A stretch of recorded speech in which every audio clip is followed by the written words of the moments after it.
Well, so pleased to be joined by this year's Belmont Stakes winning trainer, Jena Antonucci. Jena, I know you're a busy lady right now, so thank you so much for being on In the Money. My absolute pleasure. Thanks for having me. Jena, you said if there's no room for you at the table, make your own table. Well, you've done so, and the seats at the table are the most sought after ever. I'm not sure about that yet, but we're going to keep it in line and in thread with who we are. And I was asked earlier kind of about that to a certain degree. And, we're just going to continue to surround ourselves with great people. And those great people are what have gotten us to this point to enjoy this crazy ride that we're on. We'll talk about the crazy ride. I've seen you make many news appearances. Did you ever envision yourself doing all these interviews? No, and that's where I think staying in the moment and letting things develop naturally and honestly is so important. And, of course, you can get caught up in the little of the what if scenarios kind of throughout life of if you had an opportunity for this or that. So I think those little nuggets are stored in the back of my head, and just trying to make the absolute best of this and hopefully promote our sport in a way that may be more appealing for people, and that, it's not such a predefined box that we are often put in.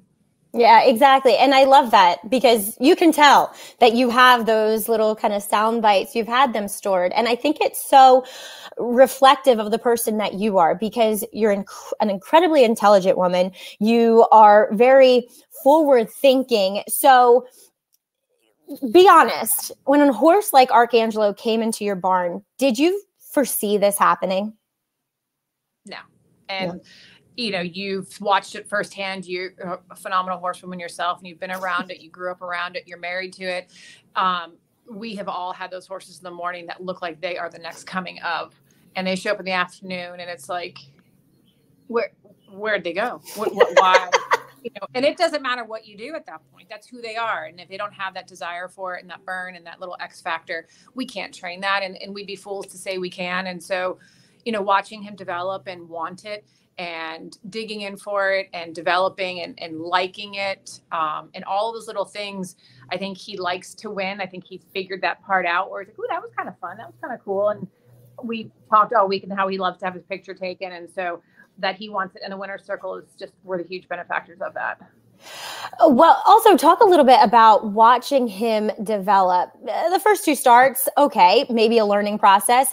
And then it clicked. That maiden score, you could see he just really lengthened his stride too. So obviously there's the pedigree with him being an Arrogate, a Tappet mare, for him to relish distance. But talk a little bit about the development to bring him to that point.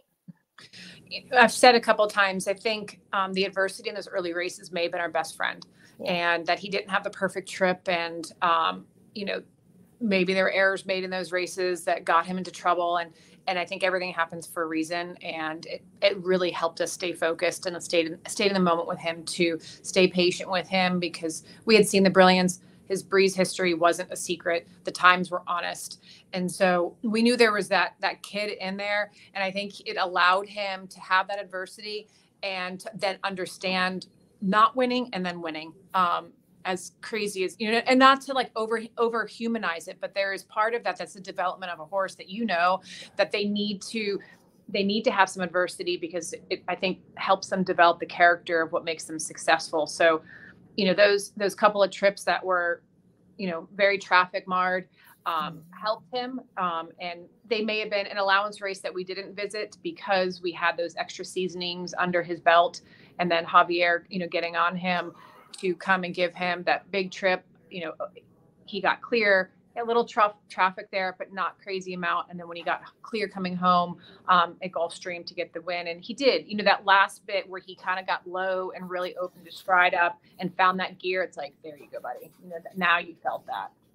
It's astonishing. You look back over some of his races, and then you look at the morning line. He always took less money than what the morning line projected him to, even in this year's Belmont Stakes, where he was 7-1. And I think that was reflective of what a lot of people, yes, but also what a lot of people observed from him in the morning and watching you train him and what he showed. I mean, how rare is it to have a horse train as good in the morning and then perform just the same, if not better, in the afternoon. It's amazing. It's a gift. And I am so grateful for this horse, just on who he is, and whatever he accomplishes moving forward is just, cake, obviously. But, we always make the joke, and when you're a smaller trainer and a medium-sized trainer, you get value with the trainer. And so it's not a secret that if he were in, a bigger program, those odds probably would have been half, if not less than. And that's their opinions. And you cannot allow those opinions to define how you train and how you place them. I respect that everyone has a job to do, from handicappers to morning line odds to everything. And they have to do their part. Hopefully we can continue to shift the narrative on the smaller programs to not hammer the smaller and middle-sized programs, because I think that thread comes through and can deter some owners from giving those people a chance. So, you get the value buy sometimes, and a little for people that enjoy wagering and betting. I personally do not. There's enough pressure in this game than having money ride on a race as well. But I think that's something where we're shooting ourselves in the foot a little bit. Well, what are the advantages to a horse in a smaller stable? I think there's a lot of hands-on, and the big programs have hands-on too.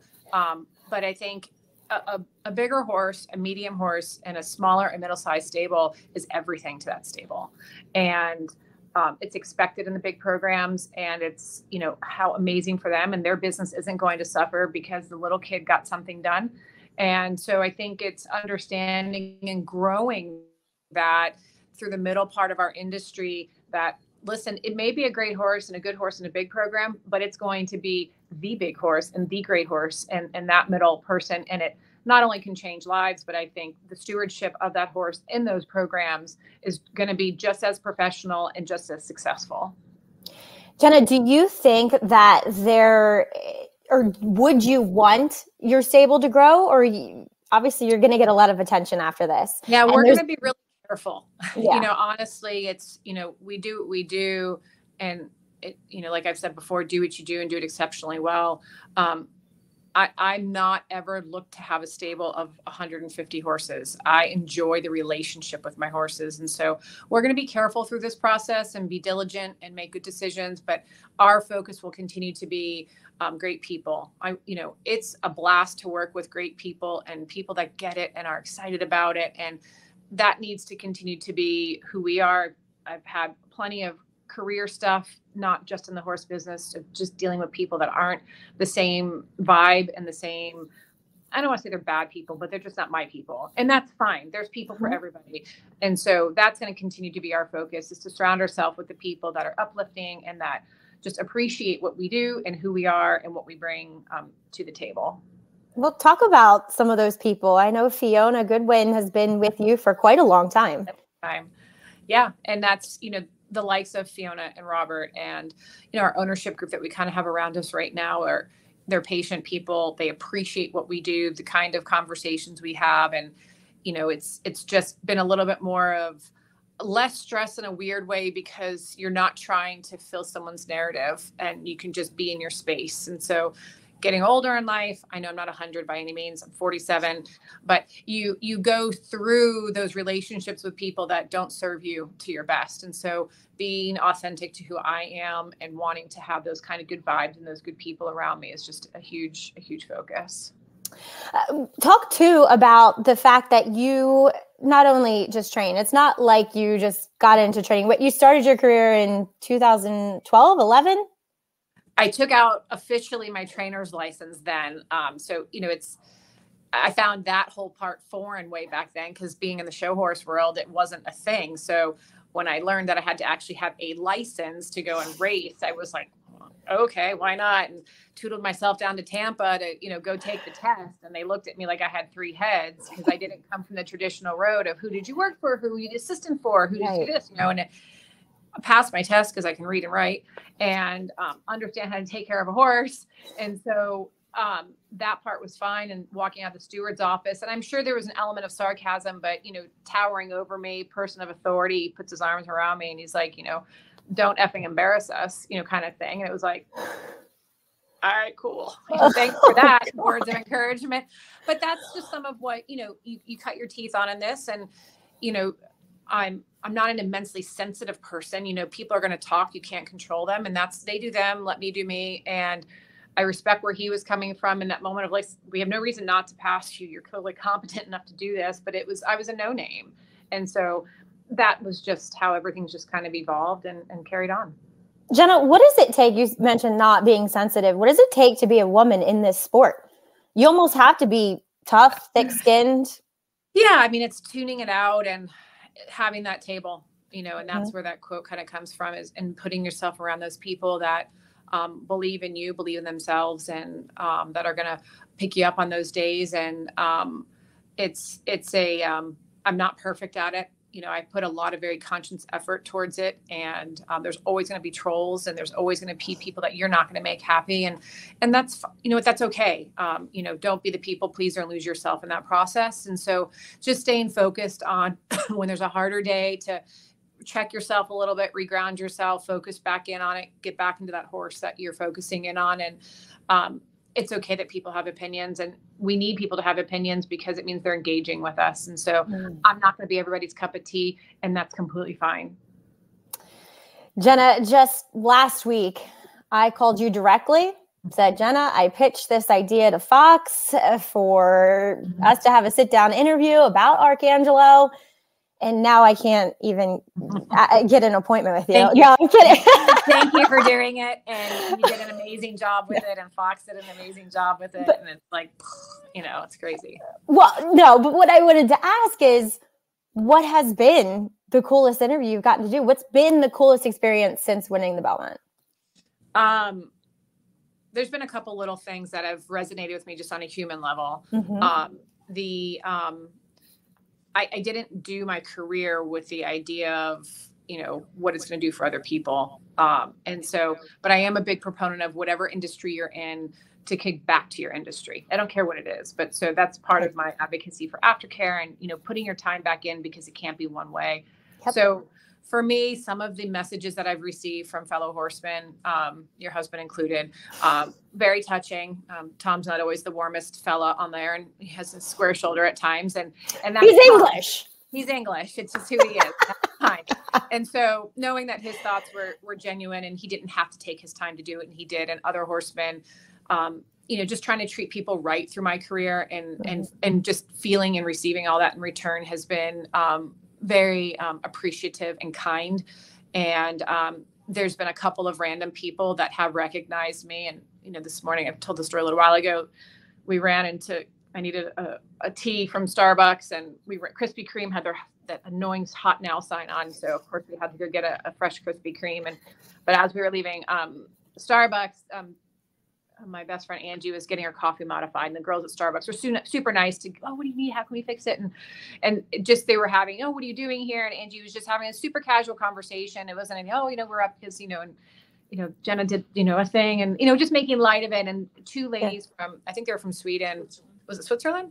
Oh, wow. I'm wrong. Overheard it because they saw her earrings. She had little syrups on, and they were like, wait, that's her. That's the one that just did it. And they were probably in their, you know, I hate to age them, maybe in their 50s or something like that. And they were like starting to like weep. And I'm like, okay, I can't do any more crying right now.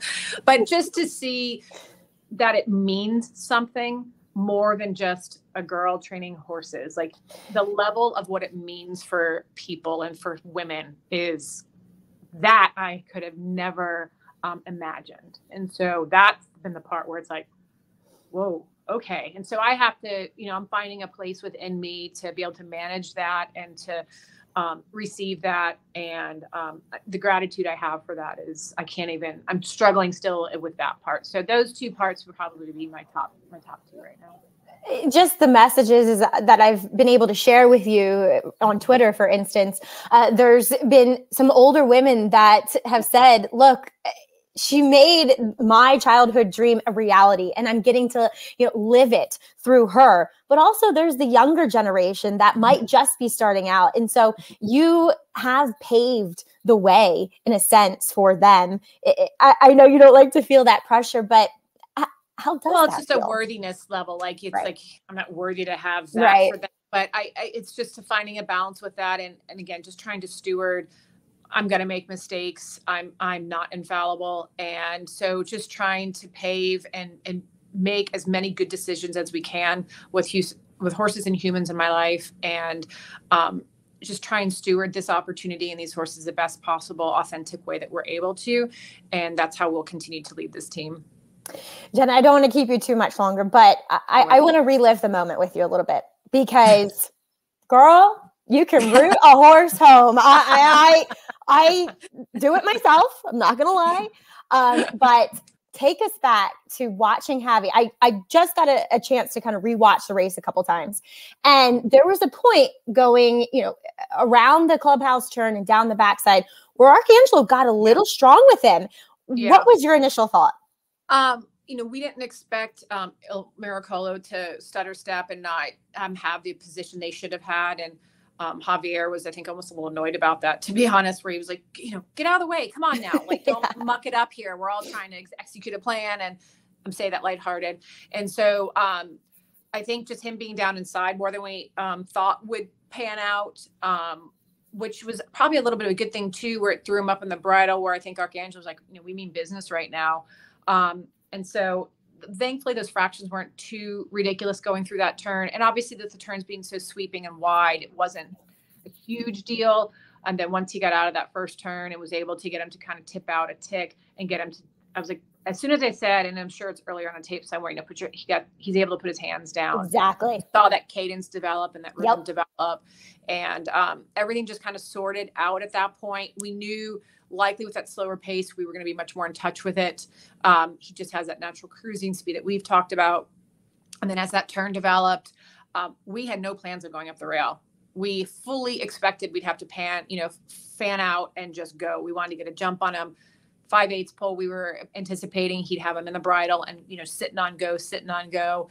And then half mile pull, shading into the half mile pull, start to ask to go. And if we could get the jump on him, they'd have to come and catch us. And when the pearly gates opened up on the inside, and I think it was just Johnny knew there was a horse back there. He didn't know who it was. He was watching his outside. He did everything right he was supposed to do, fanning them out and not knowing really who was behind him. And that's on the video where I was like, I lost my mind, because it was like, it never happens. And here it's happening on this stage in this race. We're going to get the jump on him, and we're going to get the jump on him from the inside, even though the rail was a little bit dead that day. I was like, you got to be freaking kidding me. And so that's where the came from. And two, John Velasquez, as I think about it, and I think about it in day-to-day racing too, watching and having the privilege to watch these Hall of Famers ride day in and day out. There's only one jockey that's going to do that to John Velasquez, and it was yours. I'll take it. Exactly. I'll take it. and get away with it too. It's just a pleasure to watch, Javier ride, and for him to get this opportunity too, to finally tick off the Belmont Stakes, the place where he's been his entire career. Yeah, so thrilled for him, and deservedly so. And he's put a lot into this game. He's a huge advocate too in promoting and wanting to see the game grow. And, PDJF and he and Johnny's both involvement with all of that is, he's giving back to the industry, and the industry is giving to him. Well, Jena, I got to thank you so much for your time, for just being the leader and the voice of the sport right now that we wholeheartedly need. And thank you to Arcangelo too. He's such a dude. I got to say, when we set up all that rigmarole of lights, camera, action right outside his stall, I was like, oh God, oh God, oh God. And he just looked at it and was like, okay. Yeah. And that's him. So no, I'm so grateful for the horse and this journey, and appreciate all that you've done and helping to deliver our message. Thank you. You've been a superstar at delivering it. Jena Antonucci, your Belmont winning trainer with Arcangelo.